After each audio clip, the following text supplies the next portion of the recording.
মিয়া বুলি কোনো তেনেকুৱা বিশেষ একো নাই। মিয়া এটা সন্মানীয় সূচক এটা বাক্যহে হয়। কিন্তু সেইসকল ব্যক্তিক যেতিয়া মানুহে সন্দেহযুক্ত নাগৰিক বুলি তুচ্ছ তাচ্ছিল্য কৰে, তেতিয়া ক'ৰবাত নহয় ক'ৰবাত আমাৰ গা পুৰে। একদম চিধা কথা। কিয়নো এইখন ভাৰতত যিসকল বিশেষকৈ মিয়া সম্প্ৰদায়ৰ ব্যক্তি আছে, এইসকল সম্পূৰ্ণৰূপে বৈধ ভাৰতীয় নাগৰিক। আৰু বৈধ ভাৰতীয় নাগৰিকক যেতিয়া কোনোবাই বাংলাদেশী বুলি সন্দেহ কৰিব, সেই কথাটোত আমাৰ সদায় অপ'জ থাকিব আৰু সেই কথাটোত আমি সদায় মাত মাতিম। আৰু তাক লৈ কোনোবাই যদি আমাক যি কৰিবলৈ যায়, কোনোবাই যদি আমাক জেলতো ভৰাই থয়, কোনোবাই যদি আৰু কিবা শাস্তি দিয়ে, আমাৰ ক'বলগীয়া একো নাই। কিন্তু আমি সদায় মাত মাতি যাম এই মিয়াসকলৰ কাৰণে। এইটো কাৰণে মাত মাতি যাম, মিয়া কেতিয়াও বাংলাদেশী নহয়। একদম স্পষ্ট আৰু চিধা কথা, মিয়া কেতিয়াও বাংলাদেশী নহয়। যদি বাংলাদেশী হয় তো আমি প্ৰথম লাইনত থাকিম সেইসকলক খেদিবলৈ।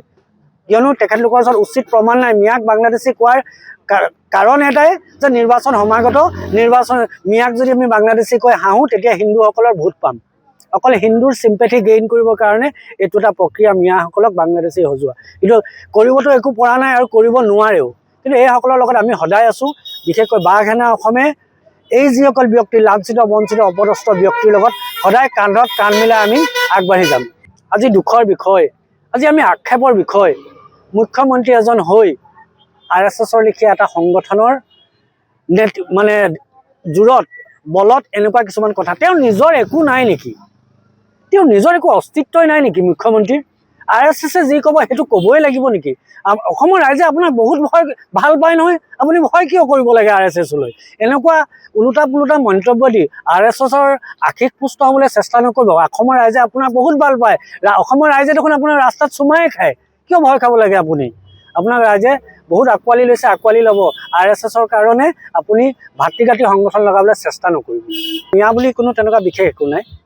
মিয়া এটা সন্মানীয় সূচক এটা বাক্যহে হয়।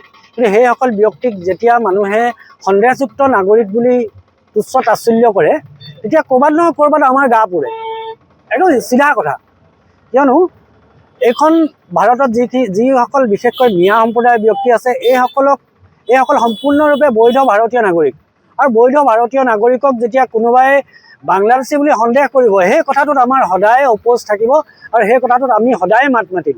আৰু তাক লৈ কোনোবাই যদি আমাক যি কৰিবলৈ যায়, কোনোবাই যদি আমাক জেলতো ভৰাই থয়, কোনোবাই যদি আৰু কিবা শাস্তি দিয়ে, আমাৰ ক'বলগীয়া একো নাই। কিন্তু আমি সদায় মাত মাতি যাম এই মিয়াসকলৰ কাৰণে।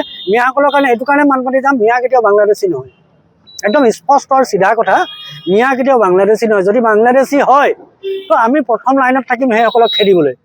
কিয়নো তেখেতলোকৰ ওচৰত উচিত প্ৰমাণ নাই। মিয়াক বাংলাদেশী কোৱাৰ কাৰণ এটাই যে নিৰ্বাচন সমাগত, মিয়াক যদি আমি বাংলাদেশী কৈ হাঁহোঁ, তেতিয়া হিন্দুসকলৰ ভোট পাম। অকল হিন্দুৰ চিম্পেথি গেইন কৰিবৰ কাৰণে এইটো এটা প্ৰক্ৰিয়া, মিয়াসকলক বাংলাদেশী সজোৱা। কিন্তু কৰিবতো একো পৰা নাই আৰু কৰিব নোৱাৰেও। কিন্তু এইসকলৰ লগত আমি সদায় আছোঁ।